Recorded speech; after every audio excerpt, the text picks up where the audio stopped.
You do not have to have everything figured out before your move here to Thailand.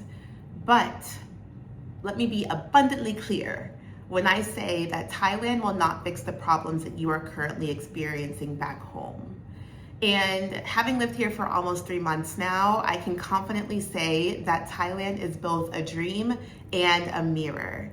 It's a dream in that this is a place of endless possibilities. You can go to some of the most beautiful mountain ranges, some of the most beautiful islands, be there within an hour flight of Bangkok. You can wake up and as you are walking out your front door, be greeted by smiles and sawatika and just pure happiness and energy. You can be walking through the streets and not have to worry about the constant microaggressions and just pure racism that many of us African Americans, Black Americans experience back in the US. And those are just some of the components of the dream that Thailand is for me. You also have the mirror, where there are certain elements of your life and there are certain qualities that you exude that will almost be amplified with being out here. And I'll give some examples. Adaptability. One of the things that anyone will tell you about, this is what you need in order to move to a different place in the country, in the world, whatever. Are you adaptable enough to not get frustrated? I mean, frustration is a thing, yes, but not allow your whole day to get ruined because you experienced a situation at the bank that wasted hours of your time and you just weren't expecting for things to be so complicated when back home things were just straightforward. You could open an account same day, blah, blah, blah. This is something that I navigated and I allowed it to get to me probably the first 2 months I was out here. And then I got to a point where I was like, it is what it is. But I thought I was adaptable. There's levels to adaptability. Things are done very differently here, especially at the bureaucratic level. And that is just something that you will have to, it just is what it is. You'll just have to accept. Now, another thing when it comes to things amplifying is, I guess a good thing for me is light. Sometimes I've been around the same people in Raleigh. They know me for who I am. They've experienced, all the spectrums of who I am. But coming to a new place where, people are experiencing me for the first time, I've sometimes forgotten the light and the energy and the joy that I naturally just pour out because it's poured in from the Lord, and then my cup runneth over. And especially during a season of transition where I did the light and the joy and the energy, I did not feel it internally, still having people around me who were a mirror and were like, Bree, your energy, your optimism, your light. And the whole time in my head, I'm like, where is it? But it's beautiful to see the things that I've almost they've naturally been a part of who I am. I don't try to walk around with a smile. People will be like, you're so bubbly in the office. I'm like, am I? I have my headphones on most of the day because I need to be locked in. But that is one of the positives when it comes to the mirror that Thailand has been. And I think one of the, just another opportunity for me, I thought I gave grace to myself. I give grace to other people a lot more than I give grace to myself. And that has been amplified since being out here, where I was just telling one of my girlfriends this morning, she was like, it feels like you've adapted so quickly. It's literally been 2.5 months. And in my head, I'm like, no, I should have been stable by now. I should have been, in my full routine by now. And it's all these shoulda, coulda, wouldas. But it's that is unnecessary pressure that I put on myself to be in flow state by day 30, be in flow state by, day 60. And I also put that pressure on Darien, which wasn't fair.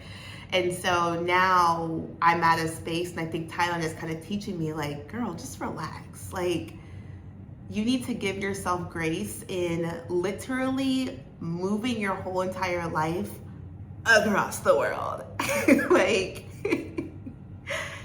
being in a place where you don't speak the same language as most people. You don't, like, you're still navigating, okay, what's the currency exchange rate today? And granted, it doesn't differ by like 5 USD a day, but it's like the currency exchange, it's the language shift, it's the way of life that's different here. It's at work, culturally, like how technically I'm still in corporate America, but living in Thailand and adjusting to the Thai culture of, like, you know, rhythm of business and all of that.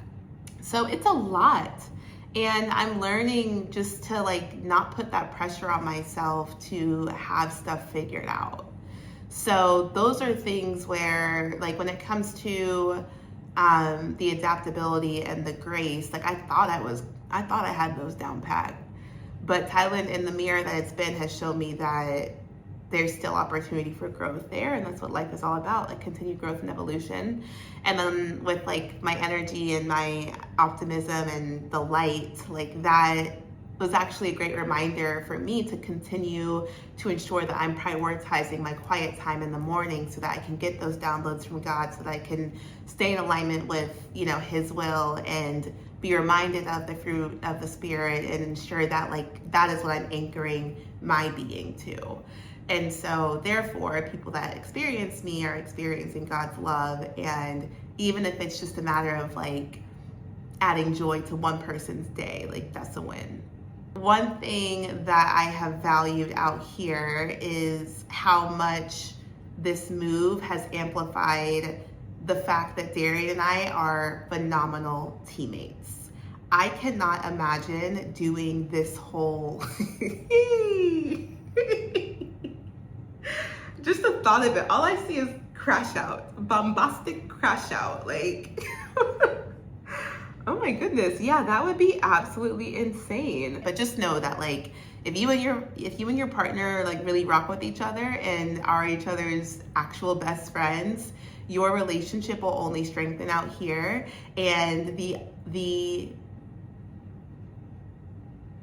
the value of that person will be amplified, where it's like, dang, I cannot imagine not having Darien's patience, not having Darien's grace, not having Darien's just like way in which he is able to fully analyze the situation, versus me. I'm like, all right, this has to get done. Da, da, da, da, da. So he is like the calm to my storm. And we're grateful for him. So there's 3 pillars that we really focused on unknowingly. Some of it was knowingly, like going into Thailand. Others, it was just like obedience in the season that we were in back in Raleigh. So the first big thing is finances. You cannot come out here with no money and just be like, oh, this is an affordable country compared to the US, so I'm gonna figure it out. Like, no, there's actually financial requirements that you need to prove when you're getting a visa regardless. But for us, I have always been very aggressive in my 20s especially, like just very aggressive with investments. And that was my top priority. I had student loan debt for most of my 20s. I paid it off actually for my 30th birthday gift to myself. So I paid off my student loan debt, but in my 20s, I always knew, I was like, the debt will be there. Like, I'll pay it off incrementally, but I need to capitalize on my youth and my lack of, responsibilities, like compared to having a family that I would have to care for and all of that. So my mindset when it came to money was very much focused on like the future, like the positive side of the future. But I was not as focused on savings. I was like, okay, go back to investments really quick. For me, investments, savings, debt. For investments and debt, especially because when I started to get really active with investing, my rationale was, as long as the investments I'm making are bringing in a higher rate of return compared to the percentage of interest I would have to be paying on my student loan debt, then like I will incrementally pay off the debt. But when it came to savings, that was something that I kind of just, every now and again I would put money in, but then there'd be an emergency and I would have to take it out of my account.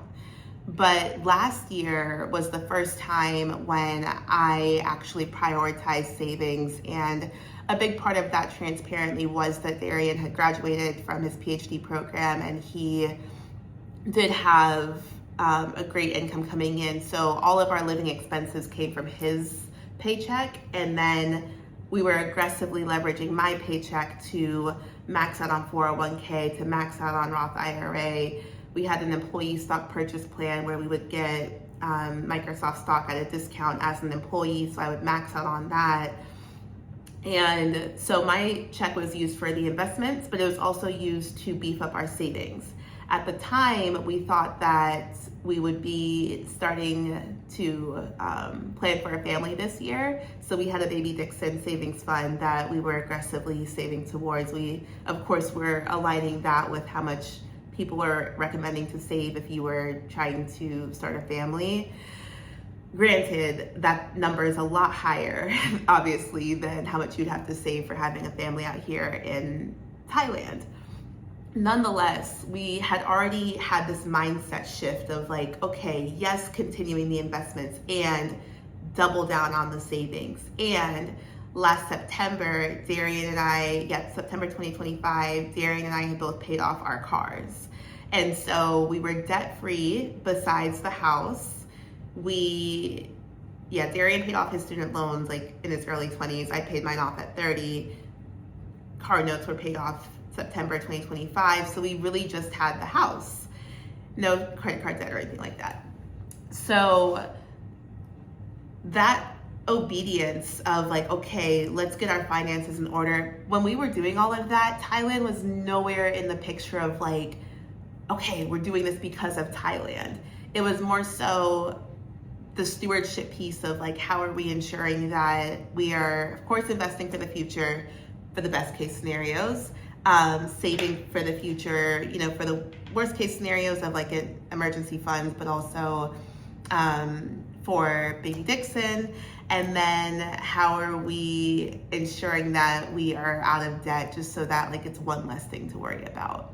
Now being in Thailand, I am so grateful that we took care of that. And even when it comes to selling the car, that process was so smooth, because part of it was because at the time, oil prices, like with the war and everything, like the price of gas was so high. So people were really leaning towards the EV route. So the Tesla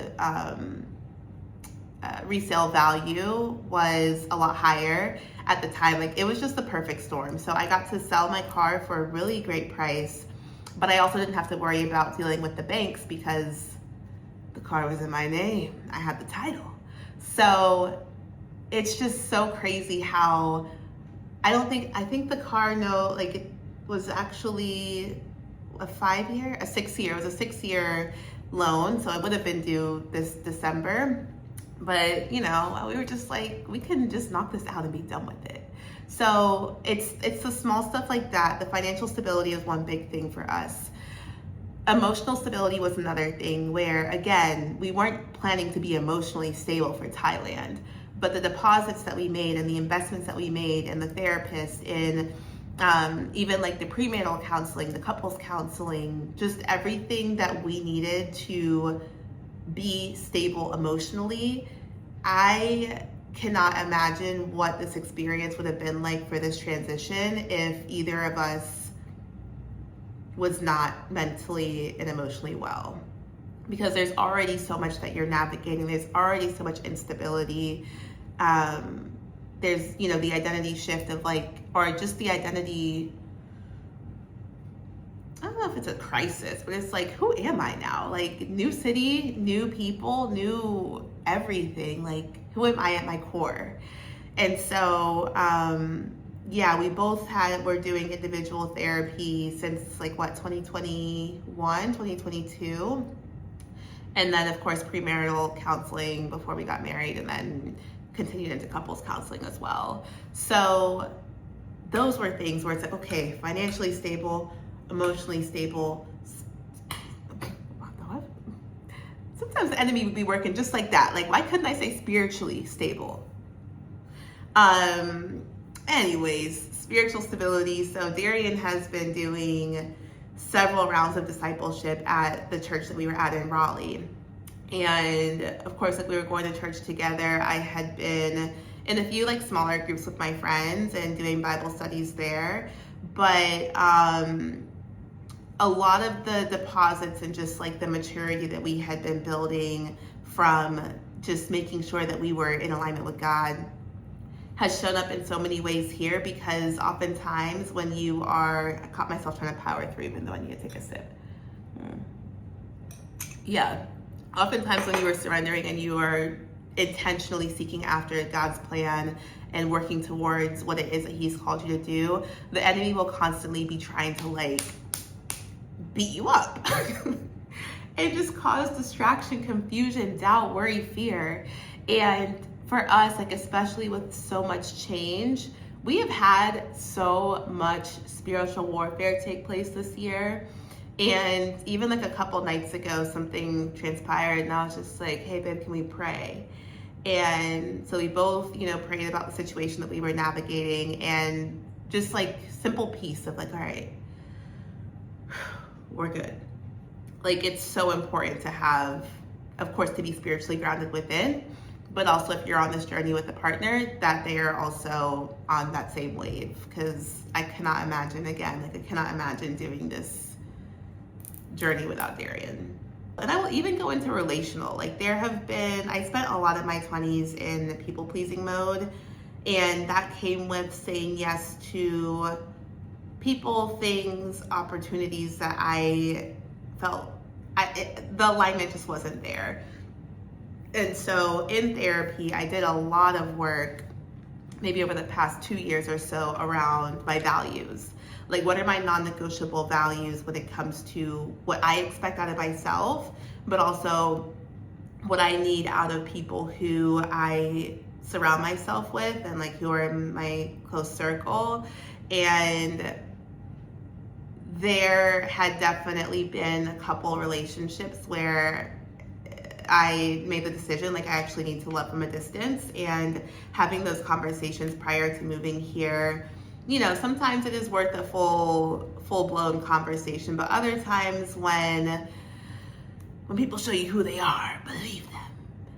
And Brian struggles with believing them the first time, but but you owe it to yourself and to the person that God is expecting you to evolve into, to release those relationships, those opportunities, those ties that you may have to anything that is not in alignment with His will for you. So that's another thing as well, is like, you will need capacity in this next season. So do that full analysis of who is meant to come with me, what is meant to come with me, and how based off of what God has shared with me, like, how am I expected to show up in this next season? The third thing is that when it comes to this mirror piece that I've been alluding to, if you are back home and spending recklessly, you're not gonna come to Thailand, and because things are more affordable, you can't expect that, oh, I'm just gonna stop my reckless spending. If anything, things are so much more accessible here, where, especially if you're a foodie, especially if you love a good latte, especially if you love shopping, there are so many malls, there are so many restaurants, there are so many coffee shops.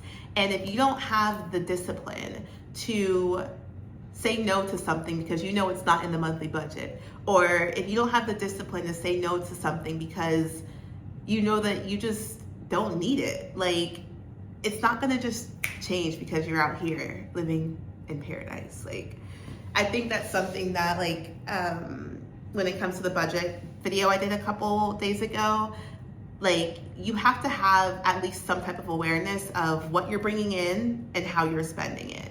And it's just important, like, if you don't have your money mindset down before coming here, it'll be an interesting experience once you get here. Another thing, going back to values, like if you are not aware of like what you're anchored in, who you're anchored in, what your non-negotiable values are for anyone that you interact with, for any activities that you engage with, like Thailand is legit like a playground. Whatever you want, you can have it. But is whatever you want actually good for you? And is what you want aligned with why it is that you're out here? So all in all, like we clearly don't have all of life figured out. None of us do. But I am hopeful and I am excited, and I'm just reminded that like we are on the right path.